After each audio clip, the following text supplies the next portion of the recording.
particularly a part about Ryan Reynolds, but let's go through. I can sort of summarize and tell you some insight as to what this all means. Blake Lively was not at the Academy Awards on Sunday, but... And this case just continues to not be black and white. There it is. That's the pop apologist. LLC, Justin Baldoni, Jamie Heath, Steve Sarowitz, It Ends With Us movie, LLC. Blake Lively and Ryan Reynolds have long been seen as Hollywood's perfect power couple, but recent shocking revelations about a lawsuit involving Justin Baldoni are threatening to unravel their carefully crafted public image. With exposed secrets and questionable legal tactics, things are spiraling out of control for the pair. Now, it's not just Blake's team facing fallout. Ryan Reynolds is also being dragged into the controversy. Could this be the biggest mistake of their careers? But Blake was going to Sony with her complaints. Initially, though, she says she was going to them with complaints, but it turns out those complaints might have just been based on COVID protocol, which, again, would be very different than the story we were led to believe. While Sony was going after Justin Baldoni, sending him some mean messages, being like, dude, what the hell, man? Like, you know, what are you doing over there? Not realizing that they were part of a sort of plan by Blake Lively to take the film over from them. So it's very dramatic, and it shares Sony actually offering Justin Baldoni advice on how to handle all of her concerns. So you really get to see them being put in the middle, and in the end, they're going to try to please everybody. On one end, they're distributing Baldoni's films, so they got to please him, and on the other, they got to make sure Blake Lively plays ball, promotes a trailer, and does all of that. So Blake Lively's lawsuit against Justin Baldoni was already messy, but things have taken a shocking turn. New reports suggest Blake's legal strategy may have backfired, and now Ryan Reynolds is paying the price. For years, Ryan managed to stay out of the drama, but with his name now tied to the lawsuit, his reputation is at risk. Particularly a part about Ryan Reynolds, but let's go through. I can sort of summarize and tell you some insight as to what this all means. So the film has now already made 242 million worldwide. It could reach up to 300 million, and that's a huge amount for a summer film like this, especially one like this. It appealed though to female audiences, and it's now taken off. Hugely profitable, as the movie only cost 25 million to produce, and it's expected to net at least 25 to 30 million in profits for both Sony and directors Wayfair Studios, which is Justin Baldoni's, the director-actors production company, which financed it with TSG Entertainment. The deal-making points puts that figure at double. Those margins don't include proceeds for cinema or box office bonuses for Blake and Baldini. At the end of the day, it's a lot of money that everyone's going to now reap from this reward. Now, the sequel is an obvious, like, well, duh, they have a book Colleen Hoover has written. It starts with us in the final cut of the film. Sources say that came as news to Baldoni, who thought the scene had been ad-libbed by Blake. So I guess that's because a lot of people are like, well, how could he have not known that the scene was written? He's the director, and I shared that too. But apparently she had just had her lines rewritten, so she was funny. And if you've seen that rooftop scene, it makes more sense given what she's saying, that he must have buttoned up her dialogue so he could respond better and sort of ad-lib with him, and he didn't realize that was given to her by Ryan Reynolds, apparently. The other issue is that the WGA is now potentially involved. It could be a guild violation. The fallout from the scandal isn't just affecting Blake and Ryan, it's now impacting the entire cast of It Ends With Us. At the Oscars red carpet, one of Blake's co-stars was put on the spot about the lawsuit, and their reaction spoke volumes. Hollywood loves a scandal, but when even your own co-stars seem uneasy, that's a major red flag. Actress Blake Lively was not at the Academy Awards on Sunday, but the up-and-coming film editor was definitely a topic of conversation everywhere in Los Angeles the past week. Her husband, Ryan Reynolds, has never been nominated for an Oscar either, but he is a member of the Academy. He, too, skipped the big ceremony. And Justin Baldoni was not there either, obviously. But this fella did hit up the party circuit. Some of you might know Brandon Sklenner from 1923, the TV show, or from It Ends With Us. He has previously come out in support of Blake Lively. Are you Team Blake or Team Justin? Sklenner responded saying, I just want people to remember why we made the movie in the first place and what it stands for, and just keeping the focus on that. I have someone very close to me who's going through what Lily, the character that the plantation princess played, is going through for a long time. And I've been on the front lines helping her navigate that space. So that movie meant a lot to me, and it means a lot to her. It was one of the reasons that me doing that movie gave her the strength to change her life. It's unfortunate that things get taken away from what the ethos of that thing is, and it gets convoluted. So, that was a few weeks ago, on Sunday night at the Vanity Fair Oscar party. Ryan Reynolds has long been one of Hollywood's most bankable stars, but things are changing quickly. Insiders claim his involvement in Blake's lawsuit is seriously damaging his career. Some are even saying this could be the moment his entire Hollywood run comes crashing down. 4 years, he's been untouchable. But now it seems like the internet is starting to turn against him. Blake and Ryan get the rights so they can shoot a sequel to the movie. They get full control, no problem. And the New York Times basically teamed up with Blake Lively and Ryan Reynolds to ruin Justin's reputation. Now, I know actors suing each other for their reputation may seem stupid, and it kind of is, but you gotta understand, the celebrities of this caliber especially, their reputation really is everything. They got products outside of this. If you don't like them, then you don't buy their products outside of this. They lose out on millions. They also lose out on acting roles. Their careers are basically ruined. So they're suing each other for millions. Blake suing Justin, Justin suing Blake and Ryan. So people said, okay, this is a he said, she said thing. We don't know who to believe. But like I told you earlier, this story is deeper than it seems. Justin comes out and says, how about this? How about I prove I'm right? And they're all lying. And here's where things start to get wickeder.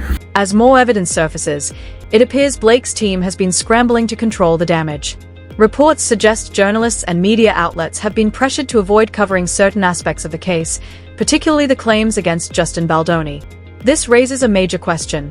If Blake has nothing to hide, why would her team be so concerned about what the press reports? Black and white, no bias, right? Justin Baldoni mixed to negative. The article spends significant time discussing Baldoni's connection to the Baha'i faith and how his religious and personal behaviors may have contributed to the conflict. Again, how his views, personal behaviors related to his faith has contributed to the conflict. Right? And it goes on and says, the article also details how his faith-driven approach made people uncomfortable compared to the Scientology and highlights allegations of unprofessional conduct on set. Again, asking people how they feel, to express moments of joy in meetings. Like that's what they got. That's the spin that they're taking right now. And if you look on Blake Lively's sentiment analysis, it's generally positive, with some nuances. Then she wanted access to the edit bay with the director. She wanted to hire her own editors as well. So she did, so that they could make her version and cut of the film, right? And what she do then? Well, she goes and screens it to her friends and family. She goes to Book Bonanza, uninvites Justin Baldoni, invites the rest of the cast to screen a movie that she edited with her own editors that Justin Baldoni didn't even get to watch. His own film, the director of the film, didn't even get to watch his own film. Then what else happened? Well, Ryan Reynolds. He openly mocks Justin Baldoni. As Blake and Ryan's PR nightmare worsens, Justin Baldoni is not backing down. He's now directly calling Blake out for allegedly trying to suppress evidence from going public. Could this be the moment the fact that Taylor Swift does not want to be near Blake Lively right now. And this case just continues to not be black and white.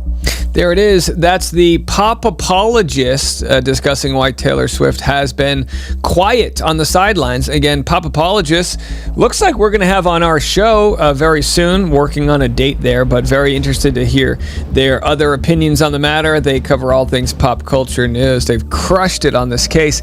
And yeah, I mean, and I don't blame Blake. She doesn't know. And when you don't know, you don't bet your full hand. When you know, like Kesha, when you know somebody's been completely bent over and in Kesha's case, valid complaints, you stand up for people like that. With Blake, she's going, okay, you know what? 4 years, Blake and Ryan's social media banter was one of Hollywood's favorite love stories.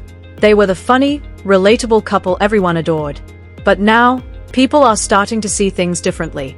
Blake once joked about what's off limits in their social media digs, but with the lawsuit heating up, some of those jokes are beginning to look questionable in hindsight. Have they been hiding behind humor this whole time? This was Ryan's birthday? Yes. And yes. and you wrote I picked a good one? Yeah. It's beautiful. It's dad jokes, right? I'm just a dad now, I guess. And then he returned the favor on your birthday. He did a series of photos where you're just either slightly off camera, your eyes are closed, out of focus. Yeah.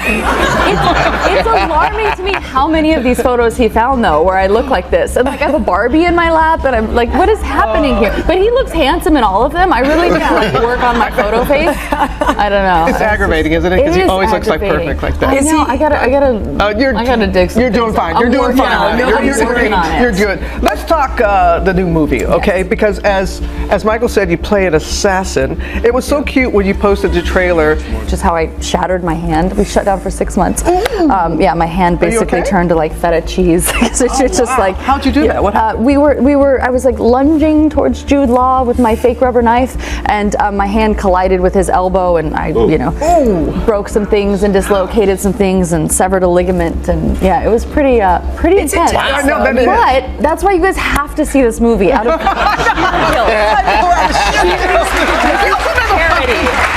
So I gave my right hand for something. That's right. Would you all like to see a little snippet? Yes. Ryan has always been Hollywood's funny, charming leading man, but in the wake of this lawsuit, his popularity is rapidly declining. The internet is ruthless, and it seems people are finally seeing a different side of him. For someone who thrived on public perception, this could be a career-ending issue. As a person, it's more so like what he represents with the current state of Hollywood and like, oh shit. There's another elephant in the room that we have to address before we go any further. Now, I remember seeing the first Deadpool in theaters back in 2016. I haven't seen it in a while, but I liked it at the time. I'm sure a lot of the jokes in it probably still hold up, but I think we need to remember that Deadpool came out in like a different culture, a timeline so different that two of that movie's most prominent stars were TJ Miller and Gina Carano. It's 2024, we're all a little bit more jaded and cynical and tired of like, Hollywood fuckery and whatnot. And I think that has allowed everybody to collectively embrace the mindset of like, let's unpack Ryan Reynolds and his current place in popular culture. As Blake and Ryan's reputation takes a hit, Justin Baldoni is walking away with a significant victory. New reports suggest his legal team has secured a major win, proving this lawsuit is far from over. The case is becoming messier by the day, and it seems Blake's side is losing control. Studios, LLC, Justin Baldoni, Jamie Heath, Steve Sarowitz, It Ends With Us Movie, LLC, Melissa Nathan, The Agency Group, and Jennifer Abel moved to squash subpoenas issued to cellular providers AT&T, Verizon, and T-Mobile by Blake Lively. For the reasons that follow, the motion is granted in part and denied in part. Lively served the subpoenas on or around February 12th. The subpoenas requested all documents concerning ingoing and outgoing calls or text messages related to telephone numbers belonging to certain Wayfarer parties and related individuals. Within the time period of December 1st, 2022 to the present, the hair care professional wanted all of this information for an over 2-year period. Another shocking revelation in this drama is Ryan Reynolds' rumored temper. New reports claim that behind the scenes, Ryan may have been far angrier than people realized. Some even suggest he played a bigger role in the lawsuit than his letting on. Could this be the real reason so many people are now turning against him? Came from this guy, this trainer, who's clearly closer to them and wants them and showing them off, pinning them all over his Instagram to get other celebrities so he can get more people to join his gym or whatever. This is where it all came from? Through hearsay, through that?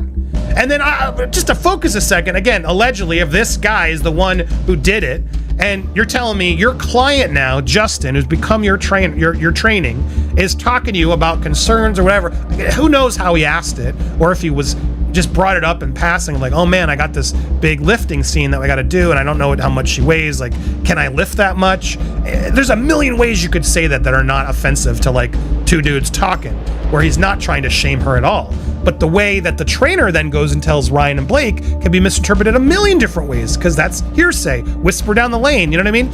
How she and Ryan treat these movies and shoots as athletic events. It's part of the job. It's one I knew and part of, it's great, yada, yada, yada. I'm very, very appreciative, not just in my experience now, but also healing from experience past. So thank you, we're gonna kill it. But she says literally, your voice memo meant a lot. It's deeply appreciated. You are everything you promised to be as a collaborator. Thank you.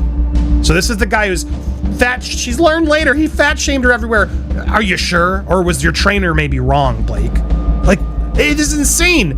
And even he says, look at this, whatever, please, whatever, you look amazing. You will look amazing. Anything you are insecure about, we'll walk through and get creative together and make you comfortable. I just don't want you to stress about your body. It's the last thing you need. With the lawsuit spiraling and public support dwindling, Blake and Ryan appear to be running out of options.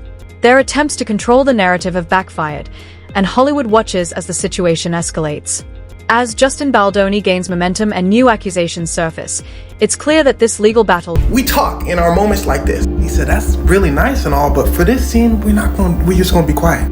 She just keeps talking. He gets pulled to the side, and this is all happening in the scene he released. By the producer, the cameraman, they said, look, we're trying to get the shot.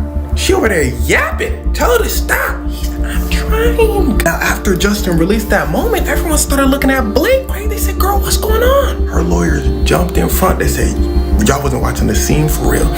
Blake was just uncomfortable. That's why she seemed like she was happily talking and all that. She was uncomfortable. Ain't that right, Blake? Blake said, They said, yeah. And sure, there can be an argument for anything, but what I told you was just one thing in a 200-page list of text receipts upon text receipts and videos that Justin released to the public. Now, there's one more thing we gotta mention from Justin's court document. Blake and Ryan, once Hollywood's beloved couple, now seem to be facing cracks in their carefully crafted image as time passes.